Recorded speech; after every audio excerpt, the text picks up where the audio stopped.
Sinners, look, Sinners was a wonderful film. It's just that the end ruined it. The end ruined the movie. The end ruined it. It's just that the end ruined it. No spoilers, no spoilers. Charlamagne, are we live? Are we live? Are we live? DJ Envy, are we live? Are we live? Are we live? Can the people hear my voice? Cause I'm at the Breakfast Club and I'm addressing all the lies. The end ruined the movie. The end ruined it. It's just that the end ruined it. No spoilers, no spoilers. Full of spoilers in this. Go to the movie and see it, and then watch this. Watch this, and then go to the movies and see it, and then rinse and repeat. We Right. spoiling it. Fuck it. And explaining it. Alright. And you still gonna be confused when you go watch it. Whew.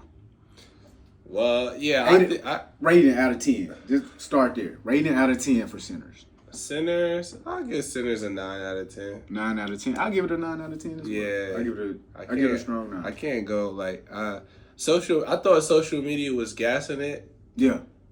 but so many people said it was good. I went into it with the expectation that it would be good. Yeah. And it met my expectations. It's one of the first movies that I've seen where I was like, hey, I'll be willing to go rewatch this in theaters. Okay. In a long time, for sure. I haven't. It's not another movie that I was like, damn, I'm gonna go see this again. But the humor, there was a lot. There was humor, the story, the music, the acting. Michael B's performance. I think this was his best performance of his career. Amazing performance. Just the reason behind the film, right? It's this, why they shot it. Yeah, Coogler said he was listening to his uncle's old records and the blues. I think they were filming or editing Wakanda Forever or something at the time. Yeah. Driving through the fields, and he just got the notion he wanted to work with that music. Oh, I think he said somebody put him on some rock music. Like, what kind of music outside of the black community has this same effect? So he started listening to rock music, and he wanted to tell that back and forth story about how the music evolves and express and celebrate his uncle, his relationship with his uncle. And black culture, culture. Music, magic, spirituality, right? It was cool. It was fire. So this is what I'll say about Sinners. Sinners was two different movies in one. The first, hour or so, was a completely different movie than the second hour. The first hour is like a period piece about two black men that are finding freedom through, self-reliance and, standing up for themselves. Getting it out the mud. Getting it straight up out the mud, not taking shit from nobody. Yeah. Then it turned into a vampire movie. Yes. And so, I'm not a horror movie. I didn't look at it like that, but that's a great way to describe the movie. Because it had a totally different feel. For the second half. Yeah. The first half is making all of these great points about race and culture during that era, that time. Yeah. And trying to connect it to the current moment as well. Specifically trying to do that. The second half of the movie, they kind of totally abandoned that part. Like after the scene where they dancing at the dancery and they showing hip hop and rock and okay, guys, all right, that's too much. First of all, secondly, I like that scene. The rest of this movie is now not for me. Because even when the vampire showed up, you feel me? Yeah, it was like they needed our music. That's what they wanted, right? So there's still that racial aspect that they're playing on, and so this is the problem for me. That second half, whereas the first half was very honest, like it was extremely honest. The second half turned into a fantasy film. The first half seemed to me to be about like our culture, our race of people overcoming low level what's the word I use? Hold on one second, big dog. Low level impulses. The first part of the movie seems to be about explaining what these low level impulses are, where they come from, how to reach the higher level impulse. We start off with the boy walking into his father's church. Mm-hmm. Then him trying to separate him. Like we see that he knows the word, like he knows the language. He has the understanding religion and Christianity in such a way that he knows how it's supposed to lead him and guide him. Closed the book and recited it. Bro, I want to go play this music though. Bro, I want to go get down with the dirty and the dusty and the sweat and the balls. I want to be around the players and the killers. Like Jesus did. But not for the same reason as Jesus. No, he wasn't in that joint. He was trying to lick some cool. Yeah. Jesus wasn't. I don't know if we got to compare him to Jesus. But, you know, this guy, Sammy. Yeah, Sammy. Yeah, so I think that was very important. That whole aspect of trying to, well, he wasn't trying to overcome the low-level impulses. He was immediately trying to insert himself into them. Mm-hmm. And then, you know, he meets up with his cousins who are from a different place. Chicago. Right? Yeah, they lived in Chicago, but they really from where he's from, but they left and escaped. And, you know, they're really telling him, look, bro, don't do what we're doing. This is the wrong thing to do. Right. This isn't it. Mm-hmm. And then we have the scene of these guys picking up the old blues man played by Delroy. Before you say that, okay. I think I really like the, you know, I can't remember which character it was, Smoke or Stack.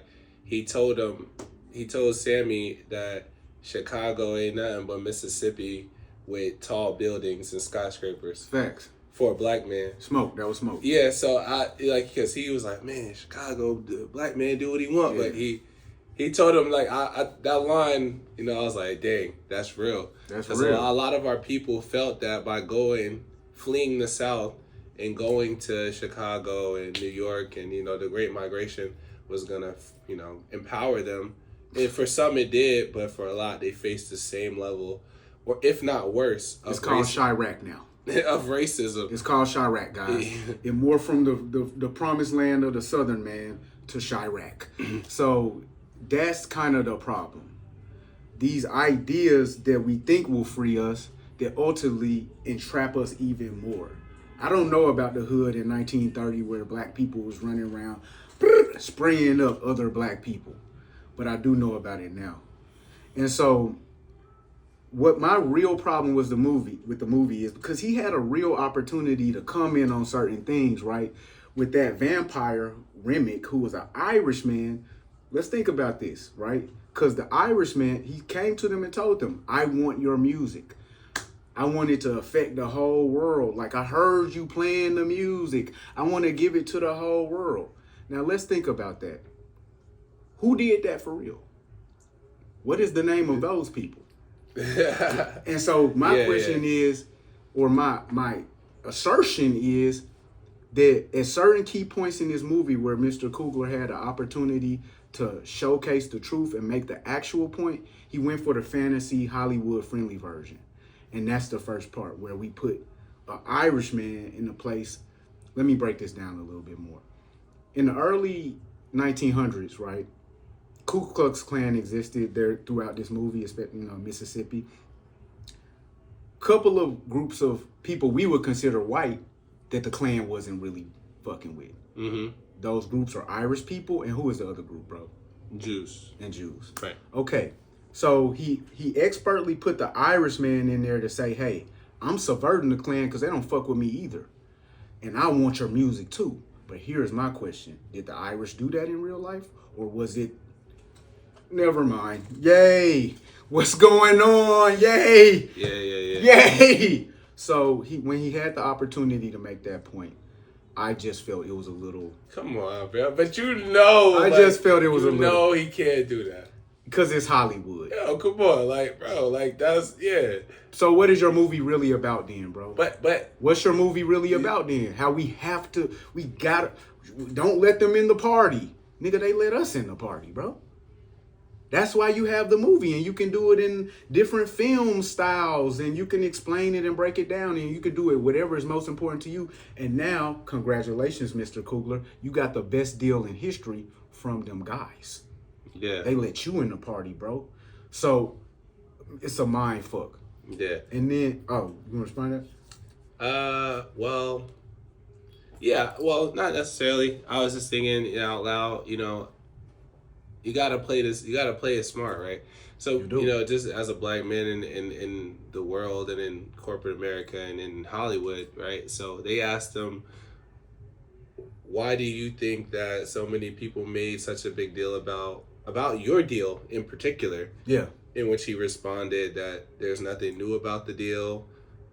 In particular, Warner Brothers isn't the first studio to offer someone this type of deal. Oh, that's what they all saying. And then based on, what he's grossed and accomplished in his career at box office, he knew that this was something that he could negotiate for, so he did.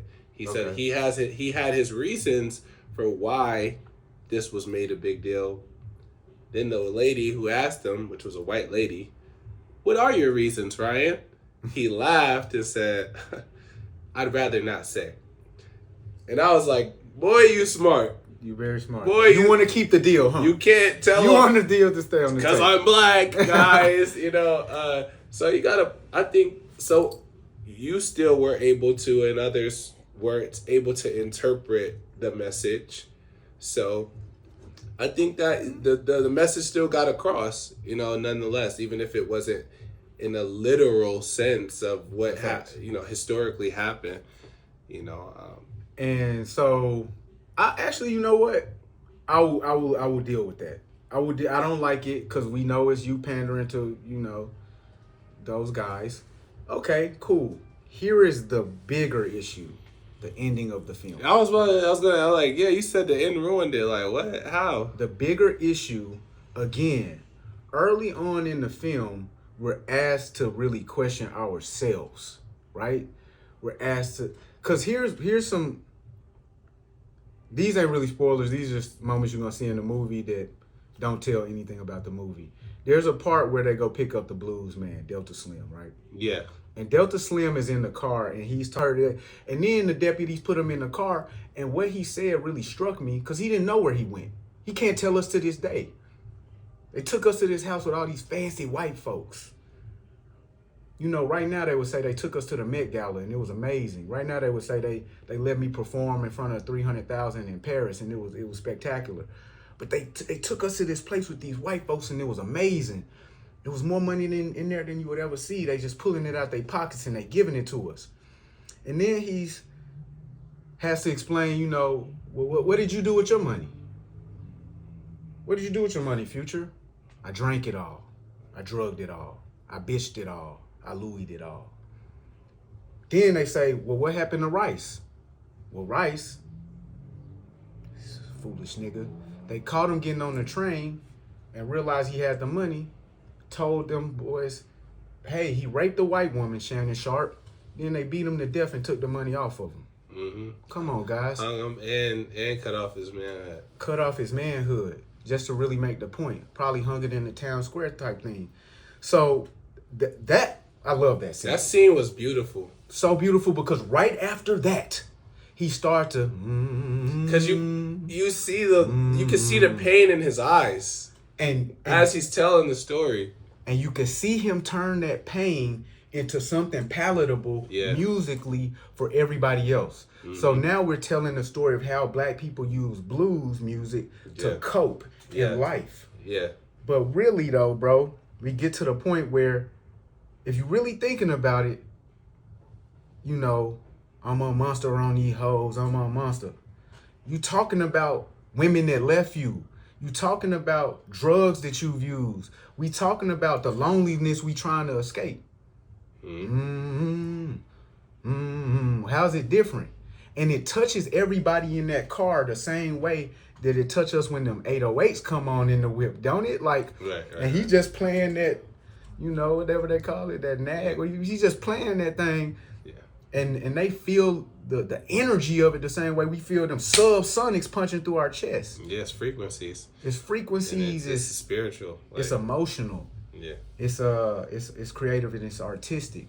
And that joint almost got cut. His monologue almost got cut. For real? Yeah. Can't cut that. He did an interview with some. It was him and another actor. And he talked to Ryan about why that monologue needed to be in the film, and then Ryan agreed, and it was back in the film. Oh, Ryan, you don't cut that, brother. Yeah. That was 2 minutes of gold right there. The performance of Delroy Lindo at that point, and even Michael B. Jordan and the other guy. Because that was improv. So he told, with him saying, "You got that guitar, don't you?" Like, because he wasn't playing at first. Okay. And then he looked back. You got that guitar, don't you? And then he started playing so. That was all on the fly. Like he just kept the camera rolling. Okay. That made it even more special to me. I'm like, damn, that's fire. Okay. So. Yeah, Michael. But why the end? Why did the end? So I'm getting it because it's all very important. Yeah. Because I just told that to show the reality of what this person is scaling up until now.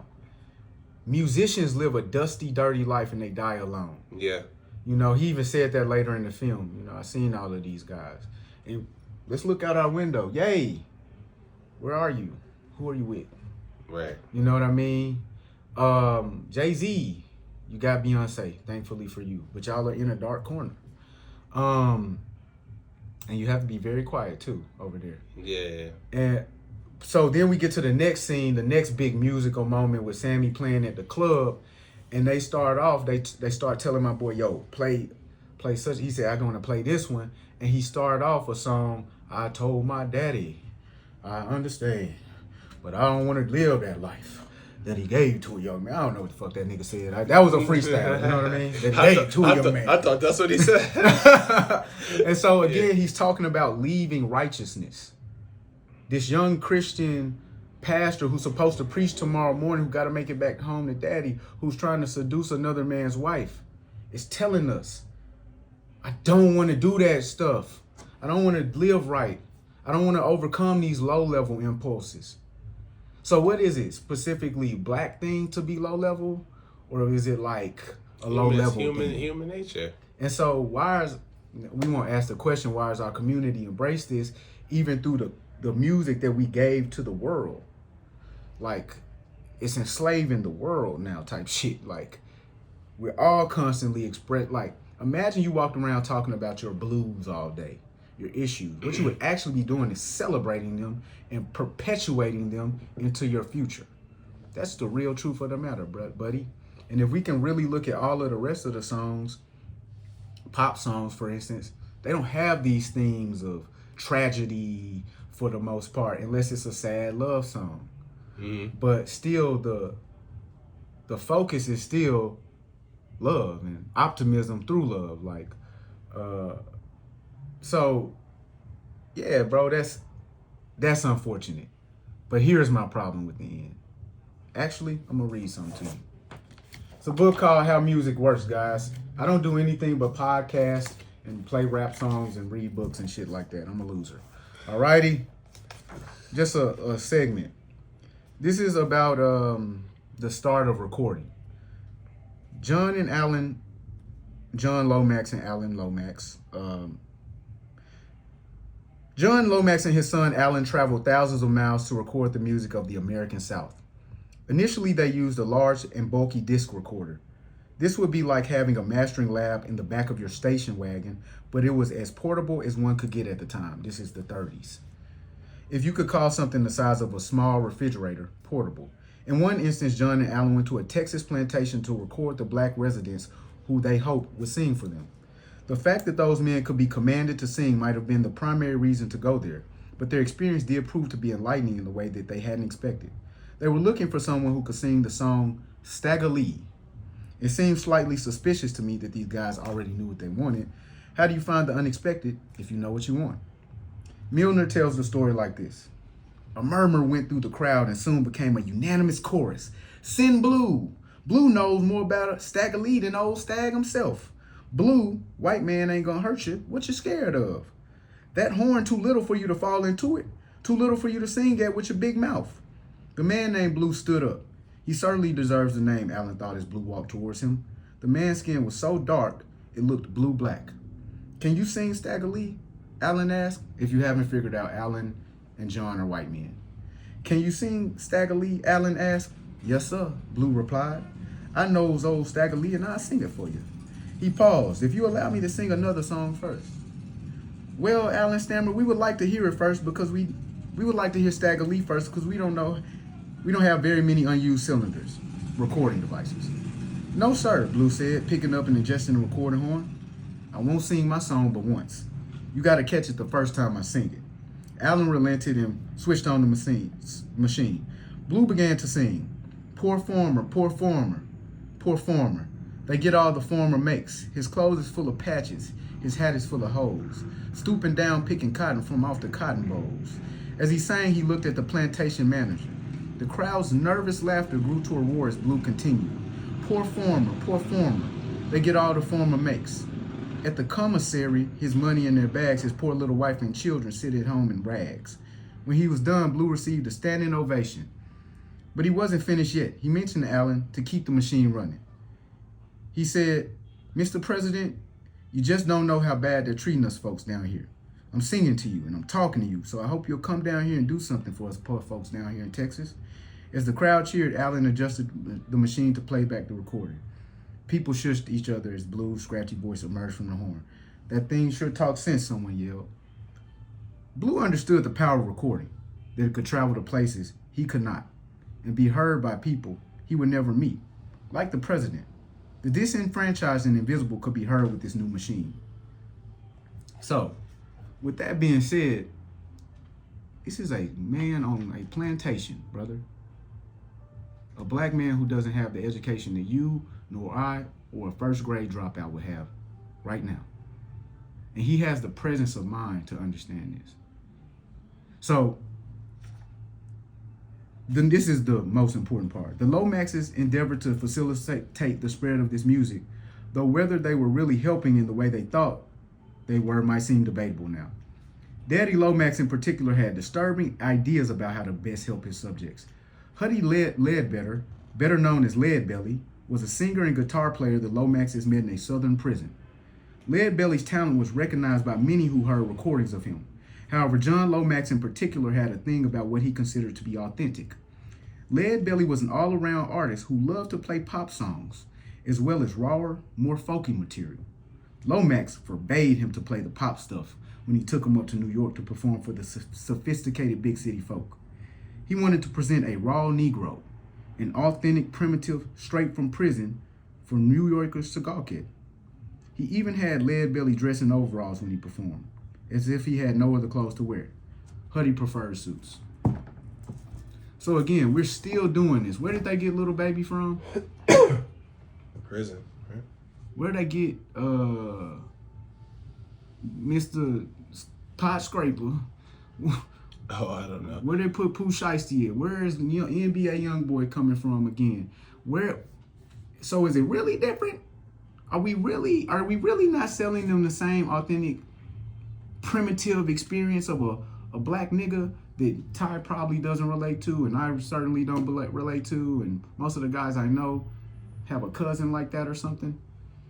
You know what I mean? And that's really what's important about this movie.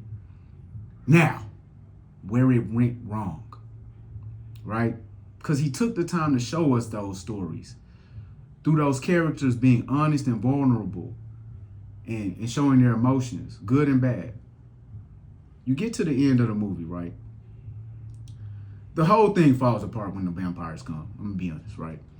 People can't kill vampires. It's actually not gonna happen, especially when you just converted hundreds of people to vampires and there's 5 people inside. That doesn't make any sense. Okay? That's not ever gonna happen. I get it, guys. Okay? But I'm here for the movie. I will suspend my disbelief. Okay? 5 people killed. I'm sorry, 1 person killed 100 vampires and the other 4 turned into vampires, and he killed them too. All right, bet. Okay. Here is my real problem, because that's pure fantasy. Yeah, which is fine. That's fine. It's a movie. Here's the part of reality that they turned into fantasy. And it didn't even make any sense to add this. So the next day, the Klan pops back up. And who's waiting for him? Old Smoke, the black killer of the year. This nigga took out 40 Klansmen in 2 minutes by himself. Okay. And so at that point, that's why I said, oh, that's why they love this. Because it's a black fantasy. The black man wins in the end. Okay. The black man kills all the white Klan members. Okay. First of all, why did the Klan members show up in the day when nobody's having a party in the daytime to kill 2 niggas that's at the building? They don't. They show up at night to kill all of the black niggas that's in the building. I'm going to be for real with you. That would have made more sense. That makes no sense. Secondly, again, we have this fantasy. Or maybe they just wanted to kill the twins.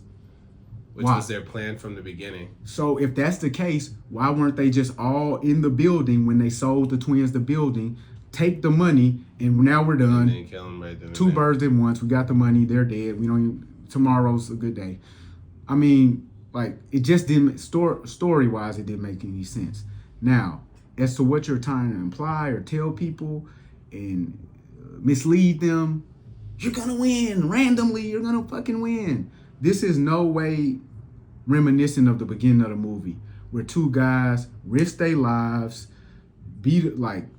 overtook some gangs in Chicago, had to really stand behind that by shooting niggas at the truck. This is just pure fantasy. The first part probably happened. Those two guys probably died. But he really a soldier though. Like, why would he just, no pun intended, smoke them? Like, because, bro, why wouldn't he smoke them? Because he would kill 2 or 3, and then it's guerrilla time. It's over with for you, brother. I'm gonna be just dead serious. Any nigga who can with a gun in the 1930s, these are not semi-autos, brother. These are real 1 bullet. Yeah. Nobody hit you here nor here. He ended up getting killed though. So ultimately, again, it's not the story. It's what it convinces people of. It's what it convinces my people of.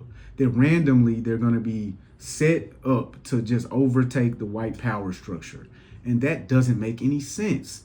We're not gonna randomly be just like, I'm fed up today. It wasn't random though, it was strategic. He planned that. He didn't even know the Klan was coming back until the vampire told him.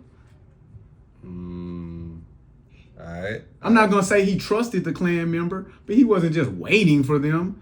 Like, I mean, look. The night before, he told him, like, hey, they were gonna come back and kill you guys. Right? Yeah, man, I like Smoke as a character, bro, so but he ain't this badass. So he waited for them.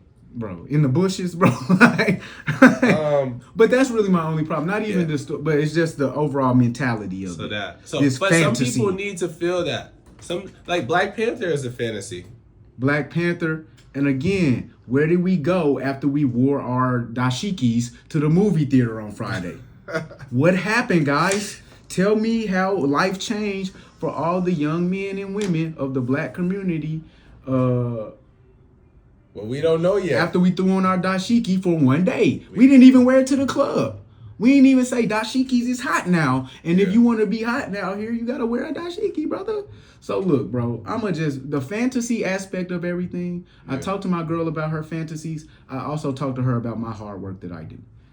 I don't know, bro. I don't have time. Sometimes you got to give people that hope that, like, you know. My hard work is based off of a dream that I have in my head, and I have to feed into a lot of things that may not be present, but there's a lot of fact in there. But more than the fact is there, the faith is there, and the hands are working. They're moving. I'm going to press the button soon. I don't know if I pressed the right button yet, but the work that I'm doing is going to be the right button soon. So, look, bro, LeBron been playing basketball for 100 years, bro.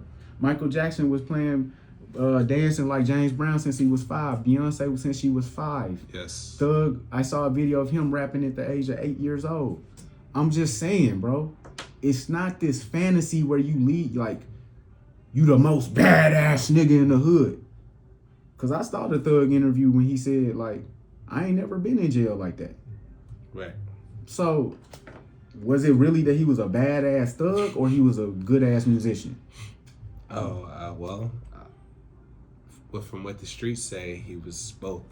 That's what I'm saying. But I will say this, though. I think, you know, black people have seen enough of us getting beat down in movies and shot and killed in movies that it is refreshing to an audience to see the opposite. I would say that.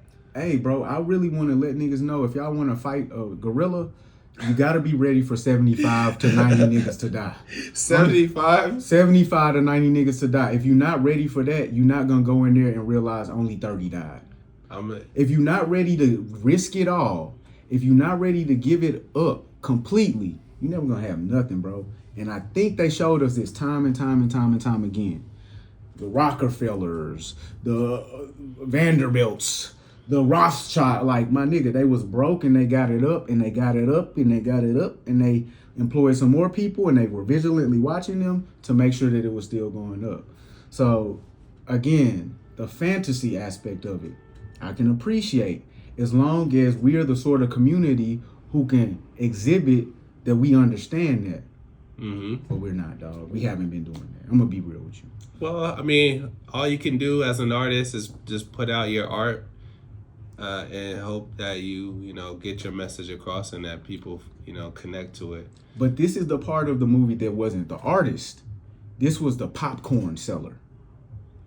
That guy, that's what black people wanted to see. That's why he put it in the movie. Not because it was his real, I'm just speaking from my perspective. I don't believe he put that in the movie because it was as genuine and authentic as the rest of the movie related to the 1930s. Okay. I think he put that in the movie because he knew that's the thing that was going to make people walk out the movie after they just watched that scene and say, you gotta see this. I'm super empowered. That shit was fire. Mondays, don't fuck with me because I'm coming hard at work this week, boss. All right, so. But that's strategic. That's strategic. That's like putting that pop single on the record. I'm not the pop single guy. That's a part of the creative process, though. Yeah, and so that's why I gave it a 9 out of 10 still, but I took 30 minutes to explain to you guys, you know, let's look at the themes, the motifs, let's like really digest it. You know, let's not say, oh, well, it was bright and I could see everything. Let's say more than that. I will say this, though, and this is the last thing I'll say. Yeah. Yo, people over-analyzing this movie. Like, hey, bro. Like, this nigga's calling me out to my face. Not you. No, not you. Like, you're like, it's just, I saw so much on social media. Yeah. It was like, yo, the symbolism, like, yo. But the symbolism is symbolizing, You didn't see the red and the blue. Like, okay, it was heaven and hell. And then, yo, you didn't get the. But it wasn't it? I don't know. I didn't bring that aspect to it, but. Yo, listen. You know what I'm saying? Like, he picked the color of the hats, bro. I'm not, or the style. You know, she said, which ones you want? He said, this one and this one. You know, like when that movie, what's that movie that Jordan Peele made? Us? What's it called? Us? Us, Get Out. Yeah, so Us was the one that people, there was like dissertations on everything, and it's like, just relax. Some of it, I appreciated, like the history and the Chinese people in there, but we don't gotta get into that. But I'm just saying, like,